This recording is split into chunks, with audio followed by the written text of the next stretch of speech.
Morning friends, on behalf of JKILS, I welcome you all. There is a very big question which many of the students ask from time to time. एक बहुत महत्वपूर्ण प्रश्न है जो कई विद्यार्थी समय समय पर पूछते रहते हैं. वो प्रश्न है कि सर आरजेएस के करने का तरीका क्या है या किसी भी कंपटीशन में पास होने का तरीका क्या है. तो सर सबसे पहले तो मैं सोशल मीडिया का धन्यवाद देता हूं, खास तौर से इंटरनेट और अन्य सर्विसेज का भी, जिसके कारण एजुकेशन जो कि हमेशा एक सिंपल प्रोसेस था जिसे लोगों ने महंगा कर दिया था, वो अब बच्चों के लिए अफोर्डेबल हो गया है. तो जो सीक्रेट्स हैं सक्सेस के, खास तौर से जुडिशरी के, या आपको किस तरह तैयारी करनी चाहिए, वो सेम है. वही आपका टॉपिक था वेबिनार का, integrated approach to pre mains and interview. अपन इस सेशन में यह समझेंगे कि कोई बच्चा है, उसे कैसे काम करना चाहिए. In this lecture, we shall understand how a student is actually supposed to work. How a student is actually supposed to work. उसकी क्या रणनीति होनी चाहिए. तो रूल सिंपल है sir, rules are very much simple. अब प्रॉब्लम क्या है, क्यों हम इस चीज को आइडेंटिफाई नहीं कर पाते. How, what is the basic reason why we are not able to identify.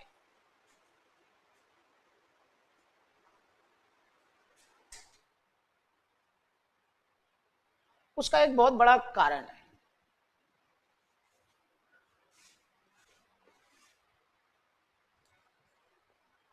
अगर अपन सच बात करें, if we talk very truly,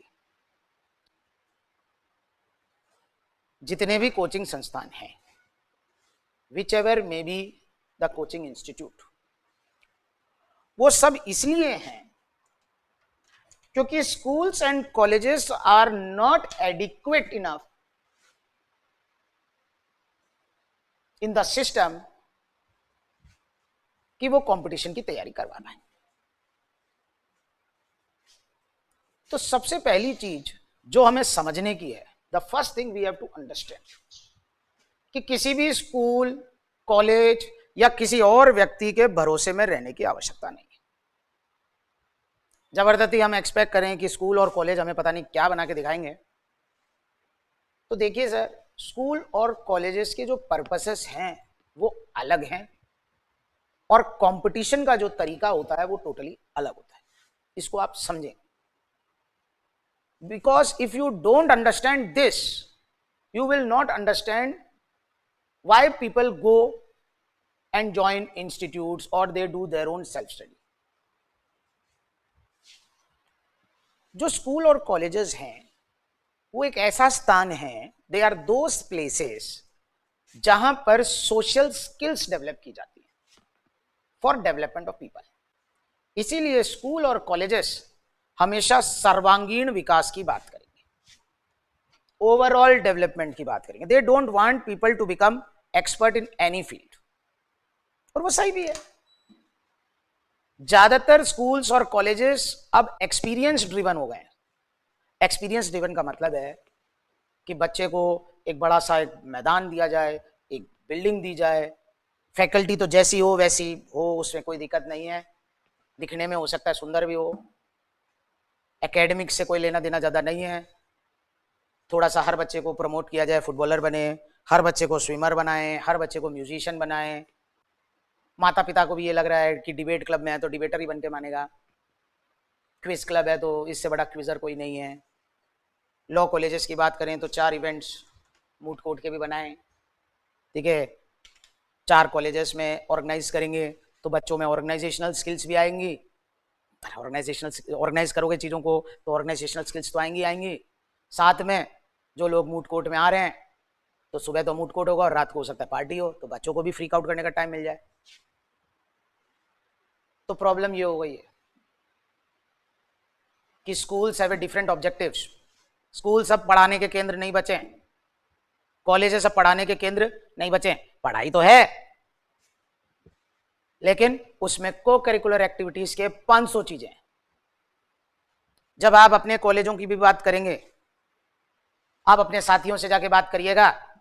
if you enter any college and ask a group of 50 people, तो may be only 10 want to become an advocate, 5 want to become judiciary, want to take judiciary exams, तो बाकी के 35, यानी कि large number of majority of people,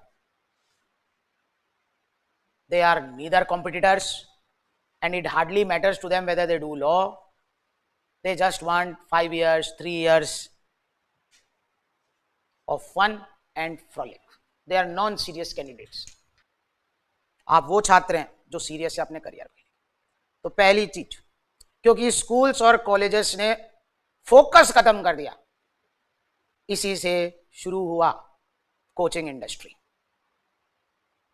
तो अगर schools और colleges सही तरीके के सही लोगों को रखते, सही तरीके से पढ़ाते, तो किसी को भी इस दुनिया में कोचिंग करने की आवश्यकता नहीं है। दूसरी बात, सेकंड, बच्चे के साथ आजकल क्या प्रॉब्लम हो गई है? 2 प्रॉब्लम हो गई है। पहला, क्योंकि school and colleges have become inefficient and there is a thought process of people, how to enhance their knowledge. तो वो सोशल मीडिया, गूगल, यूट्यूब, हो सकता है इंस्टा में भी 4 जने ज्ञान देते हों, उन सब जगह जाएंगे, दोस्तों के पास जाएंगे, दुनिया के पास जाएंगे, जहां उनकी नॉलेज का फुलफिलमेंट हो सके। तो जो सेकंड प्रॉब्लम है वो ये है कि there is too much knowledge in the market, too much. तो अपने को, खुद को, देखो 2 चीजें मैंने बताई आपको। पहला, स्कूल और कॉलेजों के भरोसे और ना ही संस्थाओं के भरोसे बैठना है, खुद ही अपना भरोसा करना है। दूसरी प्रॉब्लम क्या बताइए? ये एरा चेंज हो चुका है। अब सबके पास नॉलेज है, लेकिन लोगों के पास टाइम नहीं है। तो टू मच नॉलेज हो गया है, टू मच नॉलेज। तो अपने कोई कंटेंट को, चीजों को खुद ही छांट के रखना पड़ेगा, उस कंटेंट को जो आपके लिए उपयोगी है। तो अपनी ये क्लास इसी चीज पे फोकस्ड है सर। प्रॉब्लम ये हो गई है कि people now have become lazy, they are having too much knowledge which is unnecessary। तो अपन इस चीज में, इस लेक्चर में अपन उन चीजों को समझेंगे कि जो बेसिकली गलती हो जाती है। तो सबसे पहली चीज जो आप सबको पता होनी चाहिए कि success is not a miracle, overnight things नहीं होती है। तो एक चीज जो हमें करनी चाहिए उसका नाम है हैबिट फॉर्मेशन। हाँ, ये जो सीरियल्स दिख रहे हैं, ये पहले सोचा था ऐसे बोलेंगे, अब मैं अपने हिसाब से, ठीक है, जो मुझे लग रहा है रेलेवेंट है उसके हिसाब से बोल रहा हूं। देखिए सर, हैबिट फॉर्मेशन क्या होता है इसे समझिए। इस दुनिया के अंदर अगर आपको टाइम पास करना है, सिर्फ टाइम पास, तो it is the easiest thing in this world, easiest. अगर किसी व्यक्ति को सिर्फ डिग्रियां लेनी है तो he is doing the easiest thing. Time pass कर रहा है वो, खुद का भी दुनिया का भी, लेकिन दुनिया की नजर में और उसके एक सेल्फ सेटिस्फेक्शन की नजर में कुछ चल रहा है। और सबसे मुश्किल काम है, चाहे चपड़ासी की नौकरी हो और उसका कंपटीशन हो, तो उसे निकलना। जो अच्छे स्पोर्ट्समैन है उनका डायरेक्ट एंट्री होता है, तो जो अच्छे स्पोर्ट्समैन है तो वो तो वैसे चले गए। तो हम और आप जो नॉर्मल लोग हैं, चपड़ासी से लेकर आरजेएस, जीजेएस, एमपीजेएस अगर जुडिशरी में है, या आईएएस, आरएएस अगर सिविल सर्विस है, तो हम सबको जो पहली चीज हमें पता होनी चाहिए वो एक हैबिट फॉर्मेशन। ये लोग नहीं करते, ठीक है। क्या है हैबिट फॉर्मेशन जो आपकी होनी चाहिए? सबसे पहले आपका एक लक्ष्य होना चाहिए कि दिस इज माय ड्रीम। उस ड्रीम का एक ईयर होना चाहिए। कि भाई मुझे आरजेएस बनना है, तो मुझे 2024 में बनना है, 25 में बनना है, 23 में बनना है। उसके बाद ईयर्स को बांट दीजिएगा, kindly divide the years into months. एक छोटा सा काम करना है आपको, अगर आप कंप्यूटर में समर्थ हैं तो एक कैलेंडर बना लेना है कि ये जुलाई का कैलेंडर है, ये अगस्त का कैलेंडर है, how a calendar looks like. ये स्कूल और कॉलेजों में सिखाया जाना चाहिए था, लेकिन लोगों ने नहीं सिखाया है। This is a basic habit formation. दूसरा, एक आदत डालिए, उसे कहते हैं जर्नल राइटिंग, JOURNAL। वो जनरल वाली जर्नल नहीं है, जर्नल। उसमें क्या करना है सर? उसमें आपका इंट्रोस्पेक्शन होना चाहिए। उस जर्नल में शुरुआत में एक छोटा सा एरिया कर लो, या कॉपी को, उस डायरी है मान लीजिए, उसको एक पार्ट में कर लो। सुबह का जनरल जब आप उठो तो ये बनाओ कि ये दिन का मेरा टारगेट था, और सोने से पहले आप फिर से उसको इंट्रोस्पेक्ट करो। इंट्रोस्पेक्ट का मतलब होता है चिंतन करो कि हाँ यार, आज मेरा टारगेट था 2 घंटे पढ़ने का, क्या मैंने 2 घंटे पढ़ा? कंपटीशन का दूसरा नाम ही है हार्डवर्क। हार्डवर्क तभी हो सकता है जब आप उस चीज के लिए टाइम देंगे। तो रूल 2 क्लियर हो गया आपको। Rule 2 is clear. तो आपको इंट्रोस्पेक्शन स्वयं करनी पड़ेगी, क्योंकि हो सकता है बहुत से कॉलेजों और स्कूलों में ये परंपराएं नहीं हो। ये एक बेसिक हैबिट है जो क्लास 7th 8th से बच्चों के पास होनी चाहिए। एक डायरी खरीदे साल के शुरू में या महीने का, या प्रिंट आउट निकाले, हर दिन का उसको पता होना चाहिए, वर्क टू डू। और जब सोने से पहले 2 मिनट क्या मैंने काम किए, और अगर कोई पेंडिंग काम है तो अगले दिन के लिए, आगे के लिए कैरी फॉरवर्ड। और जब संडे की छुट्टी हो तो पूरे हफ्ते का एनालिसिस हो, महीने में एक बार मंथली एनालिसिस हो। तो उससे आपको पता चल जाएगा कि आप जो टारगेट लेके चल रहे हैं उसके आगे चल रहे हो, उसके बराबर चल रहे हो, या आप टारगेट फॉलो ही नहीं कर रहे। बहुत से लोग सिर्फ टारगेट्स की बातें करते हैं, काम नहीं करते, है ना। और फिर उनके पास बहाने हैं कि मैं इस कारण नहीं पढ़ पाया, मैं उस कारण नहीं पढ़ पाया। वो सबका सोचने का अपना अपना तरीका है। तो पहली हैबिट जो जीवन में हर आदमी की होनी चाहिए, टू डू की लिस्ट आने से पहले हो, और जाते वक्त 5 मिनट मैंने क्या किया। खुद को, क्या है दुनिया के अंदर लोग काम करते चले जाते हैं, उनको पता भी नहीं रहता उन्होंने काम किया भी है या नहीं भी किया। हमको सेल्फ गवर्नड होना पड़ेगा। अधिकतर लोग तभी काम करते हैं जब दूसरा उसको कहता है, तो वो कहने की आवश्यकता नहीं। You know your work, you have to do. Your name is student, your work is to study.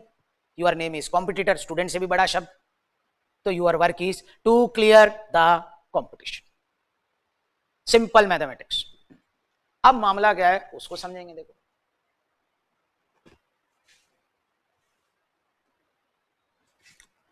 मामले को समझने से पहले एक स्टोरी सुनेंगे 2 मिनट की। क्या था, एक आदमी था, सिंपल गांव का आदमी था, जयपुर शहर में आ गया।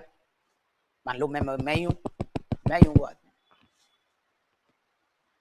जयपुर शहर में आया ये सोच के कि चलो कंपटीशन को पास करते, लेकिन कंपटीशन पास नहीं हुआ। अब क्या करें? अपन है simple graduate, Hindi medium, Jaipur शहर में आ गए। This story is a very interesting story and you will understand how the world works now. And you should not fall trap to that thing. इस स्टोरी से तुम्हें समझ में आ जाएगा दुनिया कैसे चलती है, और हमको वो बेवकूफियां नहीं करनी है। तो जब मैं बेरोजगार हो गए, तब घर वाले कुछ दिनों तक तो पैसा देंगे, फिर कुछ दिनों के बाद क्या होगा? पैसा देना बंद कर देंगे। तो देखो भैया, बेरोजगार आदमी 500 चीजें कर सकता है इस दुनिया में, और उनमें से एक है, क्योंकि भारत के अंदर प्रॉपर्टी डीलिंग में कोई रजिस्ट्रेशन, कोई पढ़ाई की जरूरत नहीं है, तो मैं प्रॉपर्टी डीलर बन सकता हूं। सीधा सा प्रपोजल है प्रॉपर्टी डीलर का, आप भी बन सकते हैं, कोई भी बन सकते हैं। मकान बिकाएगा, 2% मिलेगा। जयपुर जैसे शहर के अंदर 50 लाख का मकान आराम से होता है, तो 50 लाख का तुमने मकान बिकाया तो कितना मिलेगा? क्योंकि मैं नया आदमी हूं, तो मैं नीचे जुड़ूंगा ना, तो मेरे ऊपर भी 2 प्रॉपर्टी डीलर होंगे और हम लोग टीम वर्क करेंगे, 4-5 प्रॉपर्टी डीलर मिलके एक प्लॉट को बेचेंगे, फिर थोड़ा थोड़ा पैसा मुझे मिलने लग जाएगा। तो 90% प्रॉपर्टी डीलर ऐसे ही होंगे।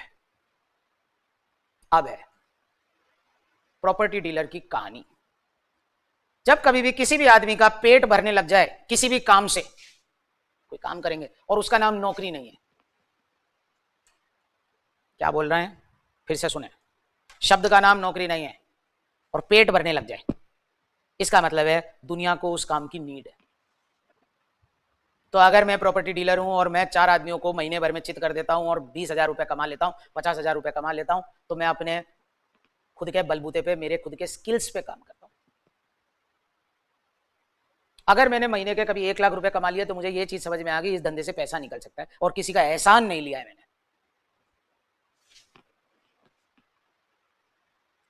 तो हर व्यक्ति जिसका पेट भर जाता है एक लेवल से ऊपर, तो उसको सपने आ जाते हैं। इसमें क्या गलत बात है? अरे तुम आरजेएस का पढ़ाई कराओगे, अभी मैं तुमको एक मेमोरी टेक्निक भी बताऊंगा, हो सकता है तुम उस मेमोरी टेक्निक को फॉलो करो, 4 आदमियों को पढ़ाने लग जाओ, ठीक है? अभी मैं मेमोरी टेक्निक्स पे बात करूंगा कि मेमोरी टेक्निक्स कैसे एनहांस किया जाता है, और वो तुम्हें पैसे देने लग जाए, तो शुरुआत में तो तुम्हारी क्या सोच होगी? वही सोच होगी जो मेरी थी, या दुनिया में सारे मेंटर्स की, है ना, मैं तो मजाक में बोलता हूँ सारे कोचर्स की, जो कोचिंग करते हैं वो क्या है, कोचर्स। तो जितने भी कोचर्स हैं सबकी यही सोच थी कि अपना पेट भर जाए, है अच्छा काम कर रहे हैं, अपना पेट भर जाए। फिर मामला ये होता है जैसे जैसे पेट भरता जाता है दिमाग में ख्वाब बढ़ते चले जाते हैं। तो अब क्वेश्चन आया, मैं एक छोटा प्रॉपर्टी डीलर था, 4 आदमियों के साथ बैठता था, चंगा पो खेलता था, ताश पत्ती खेलता था, घूमता था, फिरता था, और उसके बाद मैं प्रॉपर्टी बेचता था। काम करने में मुझे मजा आ गया क्योंकि उसमें कोई पढ़ाई की जरूरत नहीं है, 4 आदमियों से मिलने का जरूरत है, मेरी पर्सनैलिटी ट्रेट में एक्सट्रोवर्ट नेचर है, बकैती करना मुझे अच्छा लगता है, बकैती करते करते काम में हो जाए और काम करते करते पैसे हो जाए, बात हो गई खत्म, और क्या चाहिए। लेकिन अब जैसे मेरे को काम अच्छा लगने लग गया, मुझे चीज समझ में आने लगी, तो मुझे एक चीज और समझ में आई कि ग्रामीण परिप्रेक्ष्य का मैं हूं, मैं जिस समाज का आदमी हूं उस समाज की ही प्रॉपर्टियां पड़ी हैं जयपुर के चारों तरफ। इसका मतलब मैं लोकल किसान से अपने आप को क्या कर सकता हूं, इंटीग्रेट कर सकता हूं। तो आजकल जितने भी किसान हैं जो भी डेवलप्ड एरियाज के आसपास हैं, सबका एक ही फंडा है, मेरा जैसा एक डेवलपर जाएगा और एक ही बात बोलेगा, ये इतने 20 बीघे 50 बीघे का क्या रेट चल रहा है, हम लोग प्लॉटिंग करेंगे और तेरे खेत का जो मूल्य होगा वो 10 गुना बढ़ जाएगा और तेरे खेत को ही काट के तेरे को 4 पीस बना के दे देंगे और घबराने की जरूरत नहीं है, विन विन सिचुएशन है, तेरा प्लॉट भी हम ही बिकवा देंगे, तेरे को पैसे से मतलब है, हमको काम से मतलब है। अब जैसे मैंने ये प्रपोजल रखा सर, अब मैं प्रॉपर्टी डीलर नहीं हूं, अब मैं हो गया हूं प्रॉपर्टी डेवलपर। तो अब एक क्वेश्चन है, प्रॉपर्टी डीलर और डेवलपर में क्या अंतर है? जो आदमी बड़े प्रोजेक्ट्स करता है वो डेवलपर कहलाता है, जो छोटे काम प्लॉट बेचता है वो प्रॉपर्टी डीलर है, जिसके पास अच्छा ऑफिस है, हाथी घोड़ा मामला है, वो डेवलपर है, जिसके पास प्रोफेशन है यही है ना। डेवलपर्स के, आप किसी भी प्रॉपर्टी डेवलपर के आज ऑफिस में जाके देखना तो आपको समझ में आ जाएगा कितने तामझाम की जरूरत है।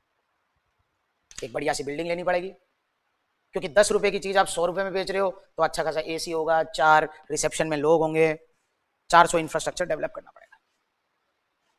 और हम बेच क्या रहे हैं, हम भी वही प्लॉट बेच रहे हैं जो एक प्रॉपर्टी डीलर भी बेचता, लेकिन उसके पास कोई ऑफिस नहीं है। आप जब बुलाओगे वो बाइक पे आएगा या कार में आएगा, या तो आप उसकी कार में बैठ जाओगे या बाइक पे बैठ जाओगे या वो आपकी में बैठ जाएगा, उसके पास कोई ऑफिस नहीं है, उसका सिंपल एक दिमाग है, छोटा सौदा कराओ, पैसे लो और आगे बढ़ो। दोनों में एक अंतर है, दोनों में अंतर है। वो अंतर है पब्लिसिटी का, एडवर्टाइजमेंट का, मार्केटिंग का। तो रूल 1 जो हमें समझना है, मैं ये तो बिल्कुल ही नहीं कह सकता कि JKLSE अकेली संस्था है, 500 संस्थाएं यूट्यूब के अंदर, हो सकता है 500 बच्चे अच्छा पढ़ाते हो, 500 टीचर्स अच्छा पढ़ाते हो, कोई भी अच्छा पढ़ा सकता है, उसके लिए सर्टिफिकेट किसी के लेने की आवश्यकता नहीं है। अरे मेरे नाम के आगे डॉक्टर लगा है, डॉक्टर ज्योतिष कलाती, तो इसका मतलब ये थोड़ी ना है जब मैं डॉक्टर नहीं था तो पढ़ाना नहीं जानता था, तो भी मैं पढ़ाना जानता था। लेकिन बात क्या है, ये आप में समझ होनी चाहिए। Rules are very very simple और उसके ऊपर मार्केटिंग, एडवर्टाइजमेंट और 400 चीजों का आवरण है। 400 चीजों का आवरण, अपने में होना चाहिए उस आवरण को हटा के देखने की क्षमता। तो पहला रूल यही है, एडवर्टाइजमेंट, पब्लिसिटी और 400 चीजों के चक्कर में नहीं जाने का है। Rule 1 is things keep it simple. सपना तुम्हारा है, एक लाइन में ही खत्म होता है, I want to become a judicial officer. दुनिया के 400 लोग, जिसमें मैं भी सम्मिलित हूं, आपको कोई भी बात कह सकती,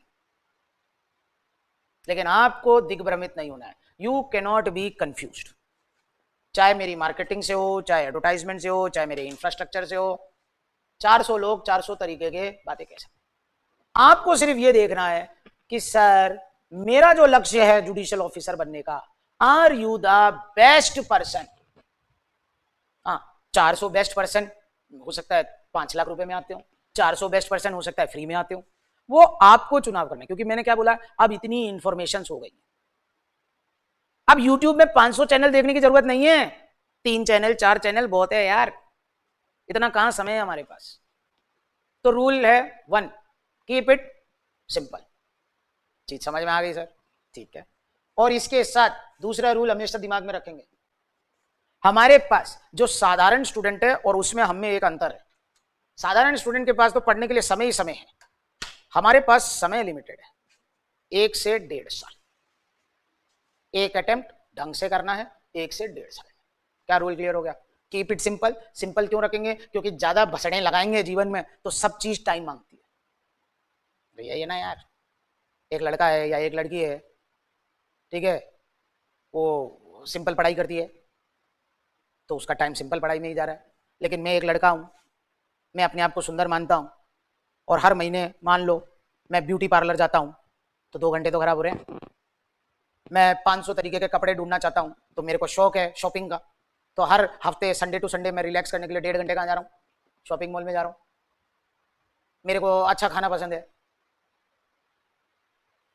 मेरे को चाहिए जीवन मेरा रंगीन हो, ब्लैक एंड व्हाइट नहीं हो, 4 दोस्त हो, 4 सहेलियां भी हो, फ्रेंड हो, गर्लफ्रेंड हो, बेस्ट फ्रेंड हो, और पता नहीं क्या क्या हो। तो मैं अपने जीवन को उलझाता जा रहा हूं। कभी आपने सतगुरु महाराज हैं एक ईशा फाउंडेशन के, उनका एक शॉर्ट है, शॉर्ट छोटा सा, कि अगर आप जीवन में उलझ जाओगे और जितना ज्यादा उलझते जाओगे, हर चीज चाहे कुछ मांगे चाहे नहीं मांगे, तुम्हारा टाइम एंड अटेंशन मांगता है। तो रूल बिल्कुल क्लियर है, तुम्हारे पास जब 1 से 1.5 साल ही है तो तुम्हारे पास एक ही चीज है, टाइम नहीं है। तुम हर चीज अफोर्ड कर सकते, हर चीज रिकवरेबल है। पैसा डूब गया वो रिकवर हो जाएगा, नहीं होगा तो कोई बात नहीं, लेकिन ये टाइम चला गया तो रिकवर नहीं होगा।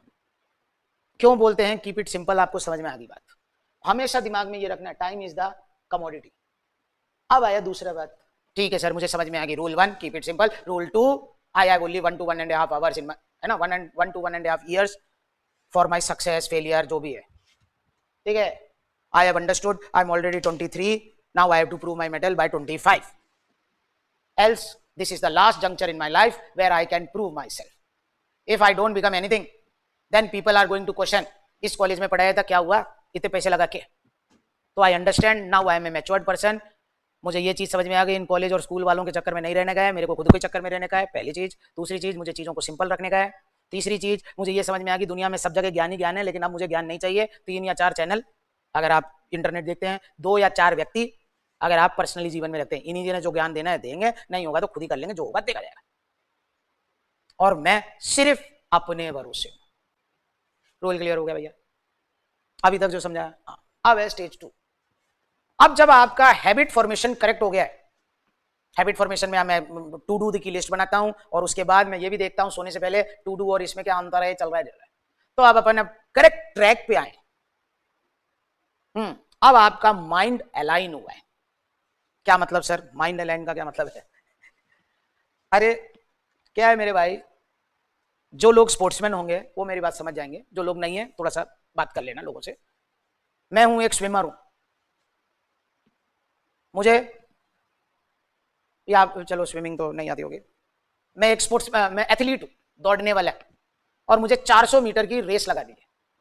मैं एक बॉक्सर हूं जिसे 3 मिनट मुक्का मारना है, 3 मिनट 4 मिनट जो उनके 10 राउंड 12 राउंड होते हैं, मुक्का मारना है। लेकिन उस 3 मिनट के पीछे मेरी डेली की एक्सरसाइजेस है। जिन लोगों ने जिम किया होगा वो भी मेरी बात समझ जाएंगे, यानी कि जिन लोगों ने कभी भी जीवन में स्पोर्ट्समैनशिप की हो। जब कभी भी हम किसी जगह जाएंगे जहां स्पोर्ट्स चलता है, तो सबसे पहले हमारी मसल फ्लेक्सिबिलिटी और टोनिंग एक्सरसाइजेस होगी। अगर तुम कराटे भी कर रहे तो सीधे जाके हुआ हुआ नहीं कराएंगे, वो लोग तुम्हारी बॉडी को गर्म करने के लिए बोलेंगे 4 चक्कर काटो, थोड़ा सा स्ट्रेचिंग एक्सरसाइज करके दिखाओ। उसके बाद है कराटे की 4 चीजें, बॉक्सिंग की 4 चीजें, यूं मुक्का मारना 4 चीजें, तो वो आपकी बॉडी को टोन कर रहे हैं। उसके बाद है जो भी आपका आगे की एक्टिविटी। तो जिसकी हैबिट्स में ही गड़बड़ हो उसकी बॉडी टोन्ड कभी हो ही नहीं सकती। जिसके दिमाग में विजन को लेके क्लैरिटी नहीं हो, जिसके दिमाग में ये क्लैरिटी नहीं हो कि मैं दूसरों के भरोसे चलूंगा, दूसरों के भरोसे कुछ नहीं होता है। आप मरेंगे तो स्वर्ग मिलेगा।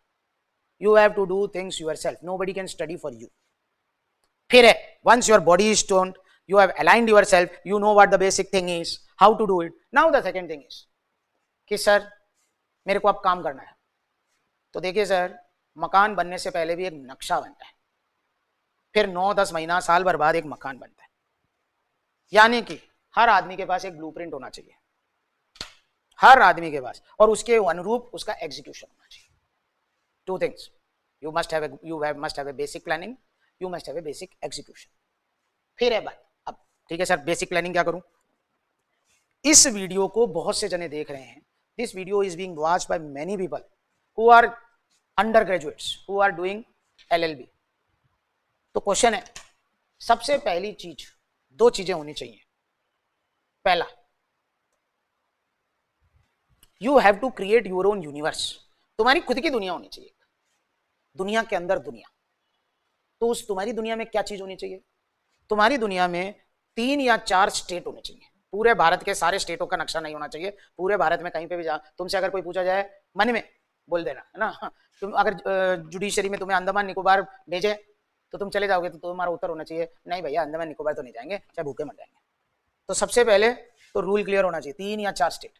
जो आदमी सब कुछ करता है वो कभी कुछ नहीं बन पाता है।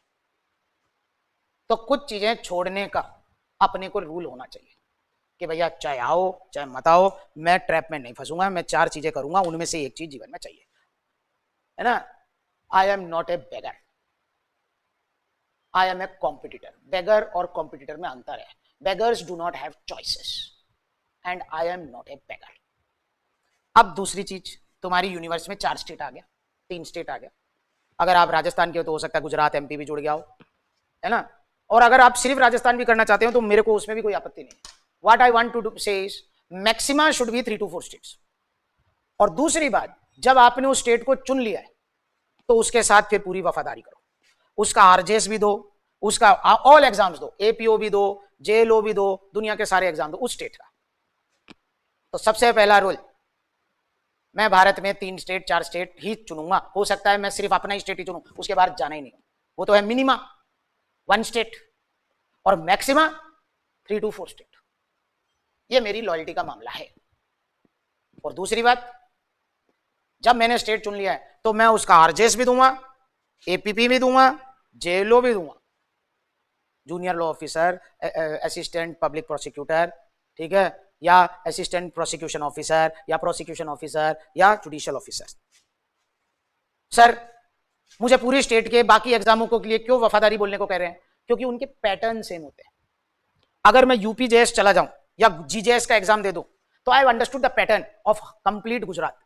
तो just if there is another exam of Gujarat only, then because of the same pattern I can replicate the results. जब आप एक स्टेट को उलांग लिया और मान लो MP ले लिया, लेट्स अज्यूम, तो MP जुडिशरी का मैंने पैटर्न सीख लिया, भले मैं पास हुआ फेल हुआ, but I have understood how the war look like. तो कल को MP का APO आएगा तो मुझे पता है पैटर्न। तो उस पैटर्न जानने के हैं 10 नंबर।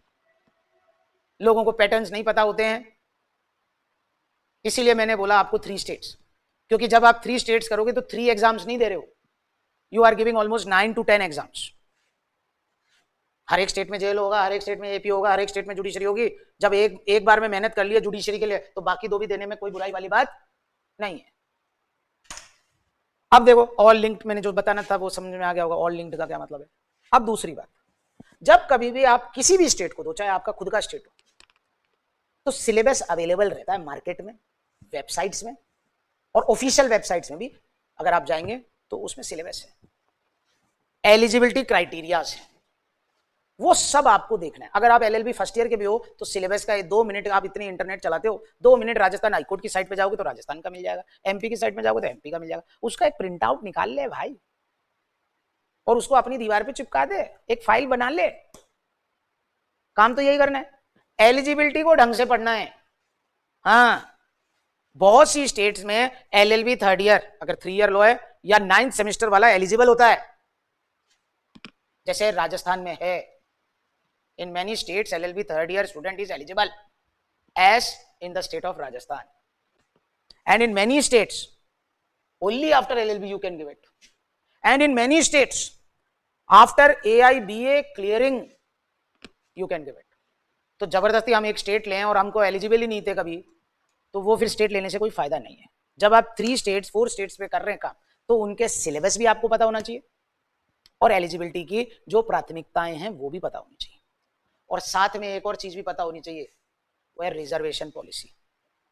हर स्टेट की अपनी एक रिजर्वेशन पॉलिसी है, कुछ सेंटर की हो सकती है, कुछ स्टेट की हो सकती है। तो एक अच्छा योद्धा वही है जिसे हर टेरेन का थोड़ा बहुत तो अनुभव हो। तो मैंने आपकी प्लानिंग के 3 मिस्टेक्स को क्लियर करने का कोशिश किया। मैं एक एक स्टेज पे आ रहा हूं। प्लान एंड एग्जीक्यूट में create your own universe, 3 to 4 states, और उस 3 to 4 स्टेट में जुडिशरी का भी देंगे, प्रोसिक्यूशन का भी देंगे, अन्य कोई एग्जाम है वो भी देंगे, क्योंकि पैटर्न समझ में आ गया है, सिलेबस का पता होना चाहिए, एलिजिबिलिटी का पता होना चाहिए और रिजर्वेशन पॉलिसी का पता होना चाहिए। अब आया सेकंड चीज, प्लान समझ में आ गया। सबसे पहले हैबिट फॉर्मेशन समझ में आ गई, अब आ गया प्लान समझ में आ गया, भैया ये ऐसे ऐसे करना है हमको, 1.5 साल में ये 5 एग्जाम ही देने हैं। सर छठे में 5000 वैकेंसी आ गई, नहीं देना मतलब नहीं देना। तुम में से कोई भी चपड़ासी का फॉर्म भरता है क्या? नहीं ना है? और अगर बढ़ता है तो भैया just give yourself A segment. तुम अपनी खुद के ट्रेड्स को देखो और उसके हिसाब से सेगमेंटाइजेशन करो। 4 ऐसे भी आदमी हो सकते हैं जो बोलते हो जुडिशरी बस की बात नहीं है लेकिन प्रोसिक्यूशन ऑफिसर बस की बात है, तो तुमने सेगमेंट कर लिया, that is also a decision, stick to it. और कई ऐसे भी बोल सकते हैं मैं जुडिशरी भी दूंगा, मैं प्रोसिक्यूशन ऑफिसर भी बनूंगा, okay you fixed a segment, a bigger segment, stick to it. But whatever you do just stick to it. Stick to it को दूसरा शब्द बोलते हैं अपन कमिटमेंट। अब क्वेश्चन है, जब हम इसे पढ़ने लगेंगे, कमिटमेंट्स को करने लगेंगे, तो हम कुछ डिफिकल्टीज फेस करेंगे, we will face few difficulties. ठीक है, देखिए कोई भी आदमी इस दुनिया में, है ना, कोई भी आदमी इस दुनिया में अगर एक ऐसे आदमी से मिलता है जिसको युद्ध का पता है, जिसको युद्ध का पता है, तो थिंग्स बिकम इजी है। यही तो है यार। अगर आपके पापा एडवोकेसी में हैं तो आपके लिए एडवोकेसी इजियर है कंपैरेटिवली टू ए फ्रेशर। अब हर आदमी के पापा तो एडवोकेट नहीं हो सकते ना, तो आप अगर एडवोकेसी करना चाहते हैं तो there is a simple technique, it is called find a mentor. अब क्वेश्चन आया, वो मेंटर क्यों तुमको सिखाएगा? तो उसके कई कारण हो सकते हैं। सर पहला कारण, वो mentor is my father only. दूसरा कारण कि वो mentor is not my father but a family member. तीसरा कारण, mentor is a very good person, he dispenses all his knowledge in public charity. चौथा कारण, mentor takes money and gives mentorship. तो mentor हो जाएगा तो रास्ता आसान हो जाएगा, बस इतनी सी बात है। अब क्वेश्चन आया कि नहीं साहब मेरे तो बस तो कोई मेंटर नहीं है और मैं पूरा दुनिया देख लिया, मुझे कोई मेंटरशिप नहीं है, nobody is ready to mentor me, ठीक है, I have my own issues. तो उन चीजों के लिए मैंने बोला आपको सेल्फ ही रहना पड़ेगा, और चाहे आपके पास मेंटर हो भी तो भी आपको सेल्फ तो कुछ तो करना पड़ेगा भाई, वो है बात। अब मैं उसको समझा रहा हूं आपको। जब आपकी रिक्वायरमेंट और कमिटमेंट हुई तो पहली चीज है, अब अपन बात कर रहे हैं किसी भी जुडिशरी एग्जाम से, किसी भी, तो सबसे पहले आपको पता होना चाहिए कॉन्सेप्ट। कॉन्सेप्ट कैसे पता करें सर? हाँ, उसके लिए पहले जब अपन पढ़ेंगे तो देखिए कुछ एक्ट जो है, कुछ acts they are very easy in nature, और कुछ एक्ट्स हैं जिसमें प्रैक्टिकल नॉलेज चाहिए, और कुछ एक्ट्स हैं जो टफ हैं लेकिन थियोरेटिकल नॉलेज से काम चल जाएगा। फॉर एग्जांपल आपका contract, sales of good, partnership, Hindu law, उसमें चारों में हिंदू लॉ को मान लिया, हिंदू मैरिज एक्ट, सक्सेशन, ये सक्सेशन को छोड़ दीजिए वो थोड़ा टफ है, ठीक है। आपका मुस्लिम लॉ, यानी कि जन साधारण की छोटी छोटी चीजें वो इजी है। टफ सब्जेक्ट जो थियोरेटिकली टफ है वो है टीपीए, थियोरेटिकल मामला टफ है, उसमें कॉन्सेप्ट्स अगर नहीं आते तो नहीं आते फिर, ठीक है। और तीसरा कुछ प्रोसीजरल लॉस हैं जैसे कि सीआरपीसी, सीपीसी, एविडेंस। तो सबसे पहले हमें एक बेसिक अंडरस्टैंडिंग होनी चाहिए कि ये लॉ क्या कहता है क्या नहीं कहता है। एक अच्छी बात है ना, क्लास अगर मान लो लेट्स अज्यूम अगर क्लास आईआईटी करनी है आपको, तो 12वीं तक की नॉलेज यूट्यूब पे अवेलेबल है, आपके जितने भी सोशल प्लेटफॉर्म्स हैं उस पे अवेलेबल है। इसका मतलब ये है अगर बेसिक नॉलेज ही चाहिए, बेसिक कॉन्सेप्ट ही चाहिए, इट इज रेडिली अवेलेबल। उसके ऊपर फिर एड ऑन करना है तो अलग अलग कंपनियों ने अलग अलग चैनल बना रखे होंगे, अलग अलग एक्सपर्ट बना रखे होंगे, उसको देखना पड़ेगा। लेकिन अगर आपको सिर्फ एक बेसिक नॉलेज ही चाहिए क्या है क्या नहीं है, तो वो आप यूट्यूब पे सर्च करके गूगल पे लिखेंगे तो आपको मिल जाएगी। फिर से सुनो, अगर कोई बच्चे को सिर्फ 12वीं पास करनी है तो YouTube is sufficient for him. 25 channel होंगे, उसमें से 5-10 को सेलेक्ट कर लेगा, चाहे वो साइंस का विद्यार्थी हो चाहे वो आर्ट्स का हो, है ना। बस आपको जो ध्यान रखना है, आप उसके लाइटिंग फिटिंग और उस पर नहीं, हो सकता है ऐसा बोर्ड नहीं हो, व्हाइट बोर्ड पे ही पढ़ा रहा हो जो टीचर हो, लेकिन अगर अच्छा पढ़ा रहा है तो उसकी बात सुनिए, बस don't go on show off. इसका मतलब अगर आप LLB first year second year third year के विद्यार्थी हैं 5 ईयर में, और फर्स्ट ईयर के विद्यार्थी हैं, फर्स्ट ईयर सेकंड ईयर के विद्यार्थी हैं 3 ईयर्स में, तो आपको जो बेसिक आपको जो चाहिए, जो चुन्नू मुन्नू चाहिए, वो क्या है, वो यूट्यूब पे अवेलेबल है, गूगल पे अवेलेबल है, सोशल प्लेटफॉर्म्स पे अवेलेबल है। अब क्वेश्चन है सर मुझे 12वीं नहीं चाहिए, मुझे तो कैरी फॉरवर्ड सिस्टम चाहिए।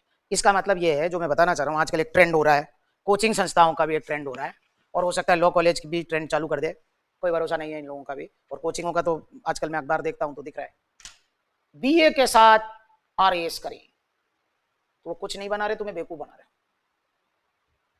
When you have to work, you just have to work. That is the basic law.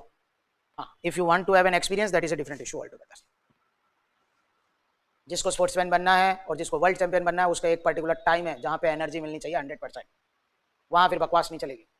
और बाकी टाइम कुछ ही करो, बॉडी टोनअप से ज़्यादा टोनअप हो जाएगा तो दिक्कत हो जाएगी। क्या बोलना चाह रहे हैं फिर से सुने, अगर आप फर्स्ट ईयर और सेकेंड ईयर में एलएलबी में हैं 5 ईयर कोर्स में, तो आपको जितना ज्ञान चाहिए किसी भी जुडिशरी का, उसके लिए 1 रुपया देने की आवश्यकता नहीं है। ये बिल्कुल ऐसे ही बोल रहा हूँ, ये बिल्कुल ऐसे ही बोल रहा हूँ, जिस भी व्यक्ति को सिविल सर्विस करनी है, और सिविल सर्विस करनी है, ठीक है ना, और उसको हिस्ट्री का बेसिक ज्ञान चाहिए, तो यूट्यूब के अंदर, हालांकि पिक्चराइजेशन और वो सब तो क्वालिटी, मतलब पिक्चर की क्वालिटी खराब है ना, वो वैसा वो मामला नहीं है बड़ी बड़ी बातें वाला, लेकिन कंटेंट आपको भारत एक खोज करके, दूरदर्शन का एक एपिसोड्स हैं 52-53, उसको ढंग से देख लेंगे तो भारत की इतिहास का from ancient India to modern India आपको सारा एक आइडिया लग जाएगा। फिर से सुनो क्या बोल रहा हूं, अगर आइडिया ही चाहिए, कॉन्सेप्ट ही चाहिए, तो 500 चैनल अवेलेबल है जो आपका कॉन्सेप्ट बिल्ड कर देंगे। यानी कि लेवल 1 में हमको कुछ बाहर करने की आवश्यकता नहीं है, बस एक हैबिट फॉर्मेशन करने की आवश्यकता है। फिर आया बात कि ठीक है सर लेवल 1 का सब्जेक्ट तो हो गया, तो वो बकवास मुझे करनी नहीं है।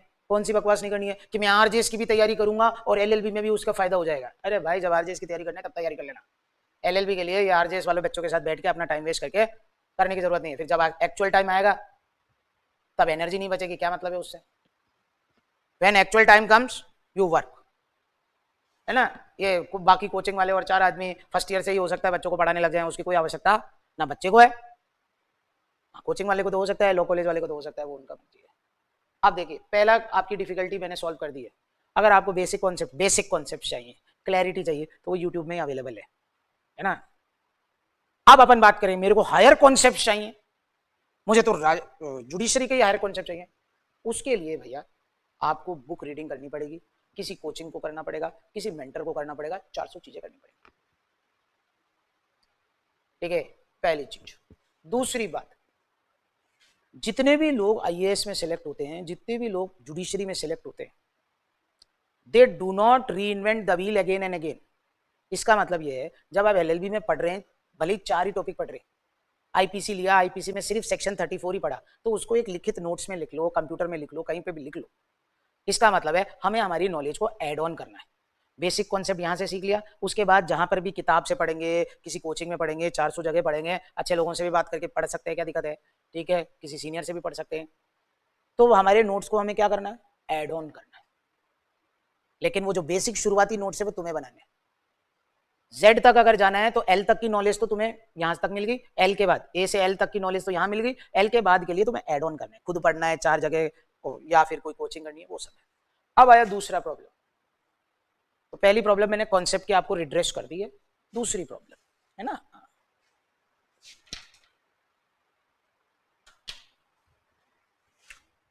ये नाम है लॉ, है ना, नाम क्या है, लॉ।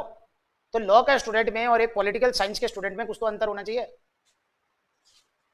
एक लॉ स्टूडेंट जो सादा है और एक जुडिशरी का एस्पिरेंट में कुछ तो अंतर होना चाहिए। तो वो अंतर बनाता है आर्टिकल नंबर या सेक्शन नंबर, या जब आप कोई बात कहते हो या लिखते हो तो जो केस लॉ है वो। फिर से सुने, the second biggest hindrance after concept is that you are a law competitor. There must be difference between a law competitor and a simple law graduate. So what is the difference? The remarkable difference between both of them is a law graduate will not know the sections, articles. He can just make statements. CRPC में कहीं लिखा है, somewhere in CRPC it is written. This is okay with a law student, but it is not okay with a law graduate. अमुक वाद में in one leading case Supreme Court held, case law में भी तो आएगा, या in matter of A and B. अरे who is A, we are not doing algebraic equations at all, तो you have to say the name of A. Court में ऐसे थोड़ी ना बहस करोगे, Supreme Court has held my lord, तो my lords will ask you where when, कुछ पता नहीं है। तो simple law graduate can walk away with these two problems. He may not recollect the section or article number, and secondly, he may not recollect the case. So both the things I am redressing right now. How you should do it? We in our institute do it, but supposingly you are not our student, then how you have to do it? This video is primarily meant so that you can understand whether you join, whether you don't join, what is required. This is required. Learn by heart. If you know memory techniques, well and good. There are almost 30 memory techniques. कम से कम 30 memory technique है, फिर जबरदस्ती के 5-10 और बना लो, वो अलग बात है। उसमें से तुम्हारे लॉ में जो 3-4 चीजें काम की हैं वो बता रहे हैं। फिर से क्या बोला, जबरदस्ती के 500 ज्ञान लेने से कोई आवश्यकता नहीं है। 4 चीजें मैं बता रहा हूं, 4 में से अगर एक भी ढंग से तुम एग्जीक्यूट कर दे तो काम हो गया। I am telling you 4-5 things. There are 30+ memory techniques. Every person creates one. Even if you learn one memory technique, that is sufficient. I am going to tell you 4. पहली चीज, यूज इमेजेस। ये memory technique स्कूलों में सिखाते हैं, इसके लिए मैं शुक्रगुजार हूं स्कूलों का। आप जो डायग्राम्स बना के बताते हैं, किसी भी चैप्टर को 4 लकीटों में मारा, 5 तरीके से मारा, इसे कहते हैं स्टैगर्ड डायग्राम। क्लासिफाई किया, उसे कहते हैं स्टैगर्ड डायग्राम। तो ये मेमोरी टेक्निक आपको पता है, डायग्राम्स। दूसरा, एक्रोनिम्स एंड निमोनिक्स। अभी पहले नाम सुन लो। तीसरा, क्रिएट ए स्टोरी।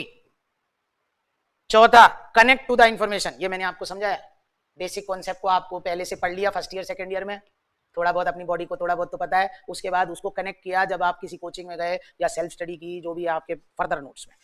और चौथा, पांचवा, अदर्स, चैलेंजेस। सबसे पहले आपको थोड़े बहुत चैलेंजेस लेने पड़ेंगे, धीरे धीरे रोज नहीं मुझे याद होता है। ये 4 लोग ये भी प्रॉब्लम रखते हैं जीवन में, मुझे तो याद ही नहीं रहता।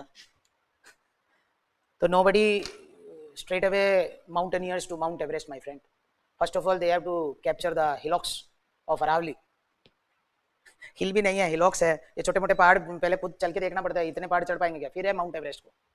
तो डेली अपना कुछ मेंटल आप एक्सरसाइजेस करेंगे ना। मेंटल एक्सरसाइजेस में सिंपल एक मेंटल एक्सरसाइज करनी है, सोने से पहले दिन भर क्या किया ये सोचना है, उसके बाद सोना है, बस। तो भूलने की कभी बीमारी नहीं होगी। जिस भैया को यही याद नहीं रहता मैं पूरे दिन भर क्या किया है, तो वो कहाँ से सेक्शन पढ़ेगा यार। फिर से सुन, सिंपल एक्सरसाइजेस है मेमोरी ट्रिक्स की, ठीक है। हाँ, ये चैलेंज अपने को समझ में आया। दूसरा, प्लेसेस का बहुत महत्व होता है, क्योंकि प्लेस से आदमी इवेंट को जोड़ लेता है। इसका मतलब यह है, 4 सेक्शन तुम लॉ कॉलेज की लाइब्रेरी में पढ़ा, 4 सेक्शन किसी पेड़ के वहाँ पढ़ा, 4 सेक्शन किसी कोचिंग में पढ़ा, 4 सेक्शन तुमने और कहीं जाके पढ़ा, तुम्हारे फार्म हाउस में जाके पढ़ा, गाँव में जाके पढ़ा।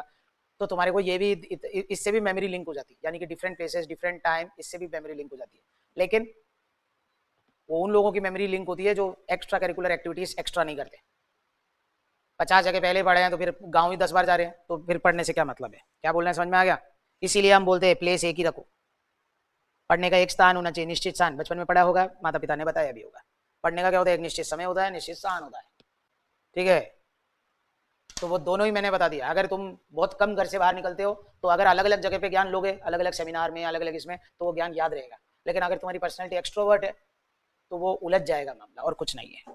फिर आ जाओ, हाँ, तुमको मैंने बी और सी बताए थे, एक्रोनिम और क्रिएट स्टोरी। अब ये कैसे चलता है वो भी बता देते हैं। यूज इमेज तो मैंने बता ही दिया, वो तो स्कूल वाले करा देते, ग्राफ और ये डायग्राम फाइग्राम, ठीक है? और ये कनेक्ट द इन्फॉर्मेशन में समझा दिया, चैलेंज और प्लेस। अब ये दोनों, क्योंकि ये सबसे ज्यादा काम आता है लॉ के अंदर, क्रिएट स्टोरी एंड एक्रोनिम्स। अब एक ये चैप्टर आईपीसी का है ना, 16 से लेकर 23 तक। जेकेएलएस वालों, तो वो जो बच्चे होंगे अगर गलती से इस पे बैठे होंगे तो इसे कहते हैं पार्ट सी, ठीक है? अब कहने क्रिएट स्टोरी, दो तरीके से स्टोरी क्रिएट होती है इस दुनिया में, तीसरी कोई तरीका नहीं है। पहला, तीसरा कोई तरीका नहीं है इस दुनिया में। पहला इमेजिनेशन और दूसरा एक्सपीरियंस। फिर से सुन, मैं एक फिल्म मेकर हूं, मुझे एक फिल्म बनानी है, तो अच्छा डायरेक्टर वही हो सकता है जिसको खुद की स्टोरी हो, यानी कि अ गुड स्टोरी मेकर। इसीलिए ज्यादातर आप डायरेक्शन देखोगे ना पिक्चरों में, तो उसमें लिखा होगा रिटन एंड डायरेक्टेड बाय, क्योंकि जो लिखा है वही तो फिल्म में आ रहा है, तो डायरेक्शन वही कर सकता है। तो एक स्टोरी लिखने के लिए दो ही चीज हो सकती है। पहला, खुद का एक्सपीरियंस। अरे हो सकता है ना, मैं एक यात्रा में गया, वहां पे मेरे साथ 4 लोगों ने चीटिंग कर ली, 4 लोगों ने मुक्के मारे, ये तो खुद का एक एक्सपीरियंस हो गया ना, तो मैं उस पर एक स्टोरी बना सकता हूँ। अच्छा एक्सपीरियंस भी हो सकता है, मैं एक यात्रा में गया, 4 आदमियों, मेरा बटुआ चोरी हो गया था, 4 आदमियों ने मेरे को मदद की, तो एक गुड एक्सपीरियंस है। तो ये जब खुद का एक्सपीरियंस होता है तो एक स्टोरी बन सकती है। लॉ के क्षेत्र में खुद का एक्सपीरियंस होता है जब आपको लॉ का एक्सपोजर होता है, या तो स्वयं ने प्रैक्टिस की हो, या कभी किसी मामले में थाने गए हो, कोर्ट में गए हो, कचहरी में गए हो, तो खुद का प्रैक्टिस हो गया ना। इसका मतलब लॉ उसकी अच्छी होगी, लॉ उसकी अच्छी होगी, वो थियरी में भी लॉ देख लिया, प्रैक्टिकल में देख लिया क्या चलता है क्या नहीं चलता, जिसका एडवोकेसी का बैकग्राउंड है। इसीलिए अगर आप में से कोई भी हायर जुडिशियल सर्विस की तैयारी करेगा तो उसके 50% क्वेश्चन प्रैक्टिकल बेस्ड ही आते हैं। थियरी तो ठीक है, सबको याद ही है, लेकिन थियरी जैसे कोर्ट थोड़ना चलता है। लेकिन वो चीज वहां पर है जहां पर क्या है भैया, नॉर्म्स में ही 7 ईयर प्रैक्टिस है। आपकी बहुत सी जुडिशरी में नॉर्म्स में प्रैक्टिस नहीं है, एक आध जुडिशरी में हो सकता है हो, जैसे कि महाराष्ट्र के अंदर आप देखना, उसका फॉर्म जब देखेंगे तो उसमें राइडर्स हैं, उसमें एक जगह प्रैक्टिस का भी है, तो उसका मतलब वहां पर थोड़े प्रैक्टिकल क्वेश्चन आ जाए तो आ जाए, बाकी आपके नॉर्मली नहीं आते। तो सबसे पहले आप कोई भी स्टोरी मेमोरी टेक्निक में बनाएंगे तो दो तरीके से बनेगा, या तो स्वयं का प्रैक्टिस, या खुद की क्या होगी, इमेजिनेशन स्टोरी। तो अब देखो, जब इतनी चीजों को अपने को करना है, इतनी चीजों को करना है ना आपको, तो एक नॉर्मल आदमी, जैसे कि ये 23 चैप्टर है आईपीसी में, सबके नाम याद रखने हैं, इसमें सिर्फ नाम ही नहीं सेक्शन भी याद रखने हैं अपने से। तो एक्सपेक्टेड ये भी है कि पूरे 511 के सेक्शन और पनिशमेंट भी याद रखें। तो मैं बेसिक्स बता रहा हूं जिससे कि आपको आइडिया लगता है चीजें कैसे चलेंगी। एवरी जुडिशियल कैंडिडेट, मैं उन कोचिंग वालों को गलत मानता हूं जो करेक्ट डायरेक्शन नहीं दे, मेंटरशिप के पैसे लिए हैं तो करेक्ट बात बोलनी पड़ेगी। Every judicial candidate must know each and every section of his syllabus. इसका मतलब अगर आईपीसी के अंदर 511 सेक्शन है तो उसको पता होना चाहिए 511 सेक्शन क्या नाम है और कौन से नंबर पे क्या है। ये बेसिक्स है, इसके आगे पढ़ना है, ये तो पढ़ना ही पढ़ना है। 12th करने से पहले 10th तो करना ही करना है। तो 10th क्या है समझ में आ गया, each and every section number of all subjects. और ये कोई बड़ा काम नहीं है, कहीं अपन ये सोच रहे हो ये बहुत बड़ा काम हो रहा है, 15 दिन का आइटम है, कभी कराने जाए तो बस। अब आ जाओ इधर। अब ये देखो, ये ह्यूमन बॉडी है, प्रॉपर्टी है, डॉक्यूमेंट है, कॉन्ट्रैक्ट है, मैरिज है, क्रूएल्टी है, डिफॉर्मेशन है, क्रिमिनल इंटिमिडेशन है, अटेम्प्ट है। तो देखो, एक स्टोरी बना के 2 मिनट में खत्म कर सकते हैं इसे। मैं एक दंगाई था, दंगा करने वाला व्यक्ति था, मैंने आपके घर को घेर लिया, तो बताओ अपने शरीर को बचाओगे या प्रॉपर्टी को बचाओगे?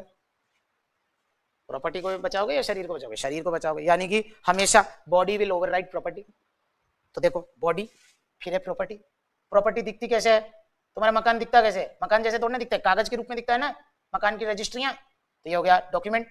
सबसे इंपॉर्टेंट डॉक्यूमेंट इस दुनिया का क्या है? कॉन्ट्रैक्ट। इस दुनिया का सबसे पहला कॉन्ट्रैक्ट कौन सा है? मैरिज का। यही थी ना बात। इस दुनिया का सबसे पहला कॉन्ट्रैक्ट क्या है? मैरिज का। अगर मैरिज हो गया तो तुम्हारे साथ क्या होगी? क्रूएल्टी होगी, मानहानि होगी, क्रिमिनल इंटिमिडेशन होगा, या उसका अटेम्प्ट होगा। याद हो गया? देख कितने आराम से याद होगा, इसमें कुछ भी नहीं था। फिर से देख, बॉडी, बॉडी के बाद कौन आएगा? प्रॉपर्टी। पहले बॉडी आया, फिर प्रॉपर्टी आई, फिर डॉक्यूमेंट आया। फिर जब डॉक्यूमेंट होगा तो कॉन्ट्रैक्ट है। जीवन का पहला कॉन्ट्रैक्ट कौन सा है दुनिया का? मैरिज। मैरिज के बाद क्या होता है? वो तो घर घर की कहानी है ना, तुम ही सोच सकते हो। सही बोल रहा है भाई। क्रुएल्टी, डिफॉर्मेशन, क्रिमिनल इंटिमिडेशन, या उसका क्या होगा? तो देख, एक स्टोरी बन गई तेरे दिमाग में, एक पिक्चर बन गई। पिक्चराइजेशन कर, विजुअलाइजेशन। स्टोरी में क्या होनी चाहिए? अच्छी स्टोरी में क्या होती है? विजुअलाइजेशन। कुछ लोग आए तेरे घर के अंदर, तेरे सामने बंदूक रखी, तो अपना जीवन बचाएगा, प्रॉपर्टी नहीं बचाएगा। तो जीवन इज ऑलवेज प्रॉपर्टी। उन आदमियों को हैंडओवर करना पड़ेगा ना, तो क्या देगा तू? डॉक्यूमेंट देगा। डॉक्यूमेंट किसका था? एक कॉन्ट्रैक्ट, जो उसके पहले जो मकान मालिक था जिसने प्रॉपर्टी बेची, उसका कॉन्ट्रैक्ट। और तीसरा क्या है? कॉन्ट्रैक्टों में कॉन्ट्रैक्ट, मैरिज का कॉन्ट्रैक्ट। अब खुद सोचो, तुम दूल्हा हो गए या दुल्हन हो गए, दिख रहे तुमको फोटो, और आप गए दूसरे के घर में, तो क्या हुआ तुम्हारे से? क्या क्या हो सकता है?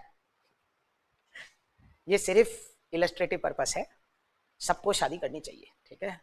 कहीं तुम इसी कोई एक ही चीज मुझे याद है, लॉ के अंदर वो है ये इंडेक्स, और ऐसे नहीं है मामला। This is only for illustrative purpose, है ना? कुछ लोगों का हो सकता है ऐसा हो जाए, लेकिन वो 1000 में एक है, या बेड लक का शिकार है, और कुछ नहीं है, ठीक है? तो आप लोगों को, है ना, ये सिर्फ इलस्ट्रेटिव पर्पस तक के लिए रखना चाहिए चीज़ों को, ज़्यादा दिमाग लगाने की जरूरत नहीं है। तो पहली मैंने देखो मेमोरी टेक्निक आपको दिखाई, है ना, क्रिएट ए स्टोरी दिख गया। अब मैं आपको दिखा रहा हूँ एक्रोनिम कैसे चलता है। अब ये खुद ही खुद करते रहने का है ना। ये है सेक्शन 75 सीपीसी का। क्योंकि मेरे को इतना अनुभव हो गया है, मैं किसी भी चीज का एक्रोनिम बना सकता हूँ, किसी भी चीज में स्टोरी बना सकता हूँ, ठीक है? लेकिन आपको इतने अनुभव की आवश्यकता नहीं है। जहां इंपॉर्टेंट एरिया लगे वहां पे बना बनू के काम खत्म करो। और ये करते भी हो, जिसको आता है करते हैं, जिसको नहीं आता नहीं करते।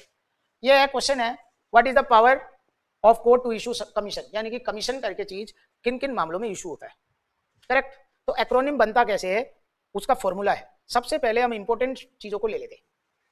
तो ये जो तुम्हारा सेक्शन होगा उसमें बकवास 4 लिखी होगी, तुम्हारा सेक्शन ऐसे मोटा लिखा हुआ नहीं है। क्योंकि जिन लोगों ने आर्टिकल लिखे थे उनका ऑब्जेक्ट आर्टिकल लिखना था, उनका ऑब्जेक्ट इसे सिखाना नहीं था। तो तुम्हारे को खुद को ही लाल काला पीला पेन करना पड़ेगा और 4 चीजें करनी पड़ेगी। तो सबसे पहले अपने को कीवर्ड्स फाइंड आउट करने होते हैं। एक्रोनिम में पहला स्टेज क्या है भैया? Find the keywords. हर आदमी का अलग हो सकता है, और ऐसा भी हो सकता है एक पूरे ग्रुप का सेम हो। तो जो जेके आईएलएस वाले होंगे, 400 चीजें होंगी, वो डिपेंड करेगा, यानी कि हर आदमी के अलग अलग चीज हो सकता है ना? फिर जब आपने उसको आइडेंटिफाई किया, अब ये मैंने आइडेंटिफाई किया है, तुम आइडेंटिफाई करेगा तो कुछ और भी कर सकते हैं, ठीक है ना? ऐसा थोड़ी ना सारा बुद्धि मेरे पास ही है, सबके पास है अपने अपने हिसाब से। ये मैंने आइडेंटिफाई किया, इसीलिए ये नहीं इसकी जगह ये भी करो। अरे तुम्हारी इच्छा है, जो करना करो। लेकिन कुल मिला के कमीशन होगा कितनी चीजों के लिए भैया? 7 चीज के लिए, ठीक है? तो मुझे उस समय जब मैंने इसको किया तो मुझे एकदम से फिजिक्स का प्रिज्म याद आ गया। प्रिज्म समझते हैं?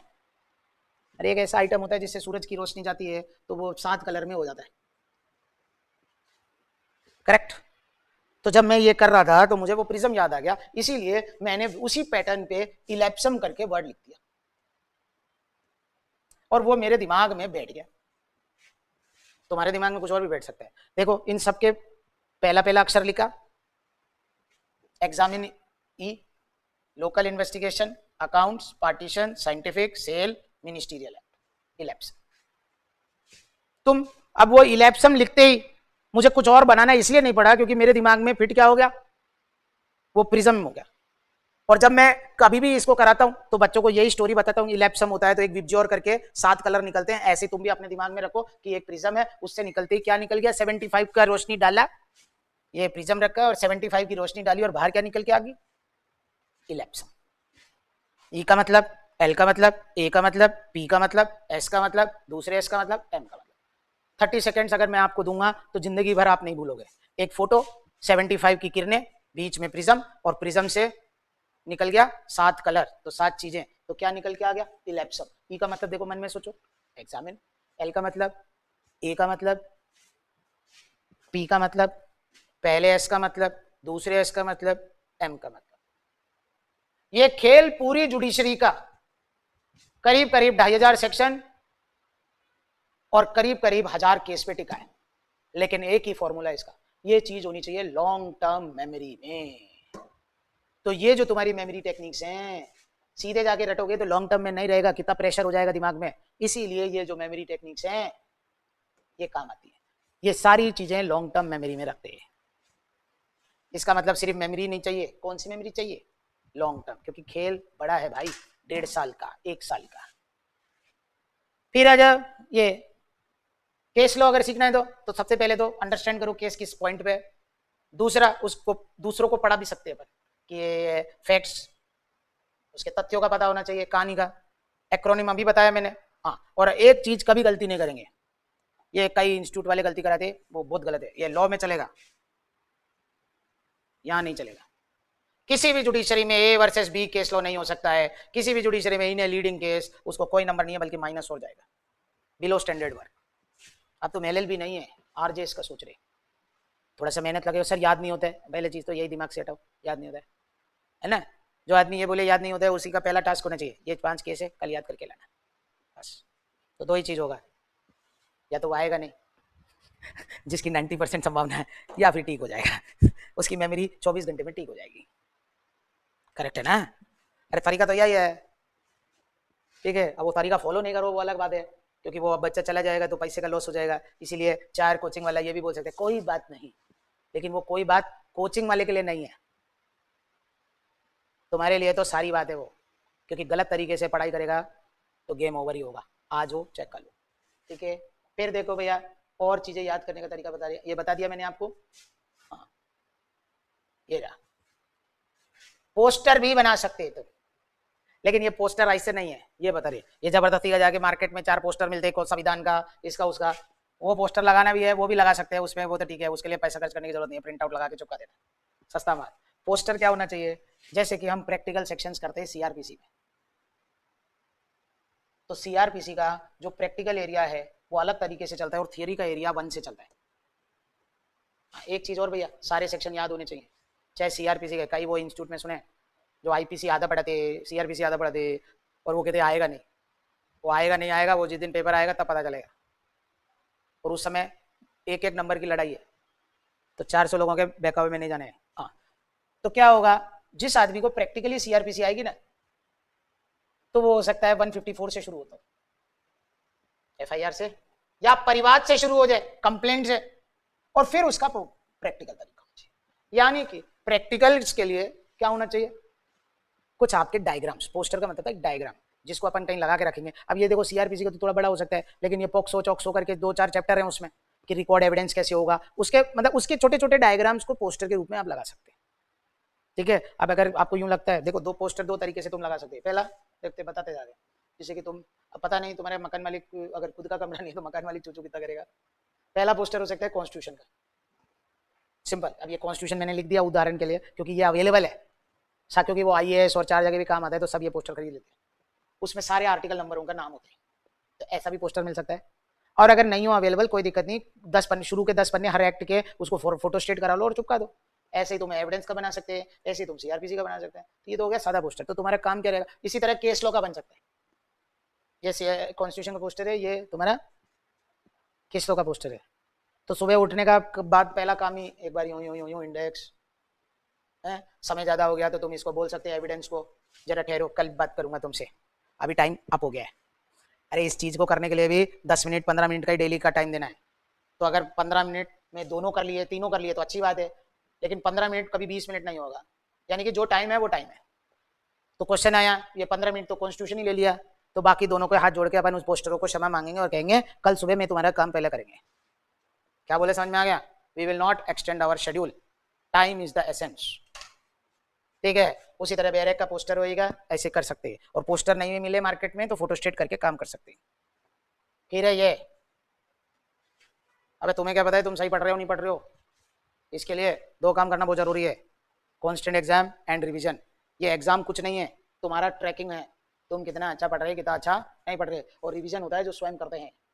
फिर फाइन टाइम टू इंट्रोस्पेक्ट, ये मैं पढ़ा चुका हूँ आपको, बोल दिया था ना, सोने से पहले देखो क्या किए। फिर हाँ, लंबा युद्ध है, ठीक है, तो इन दोनों में से एक पार्टी पकड़ लेना, अगर कोई नहीं मिले तो एक शीशा रख लेना, अरे शीशे से बात कर लेना, और मित्र क्या हालचाल, दुखी तो बहुत होगा तू, ऐसे करके।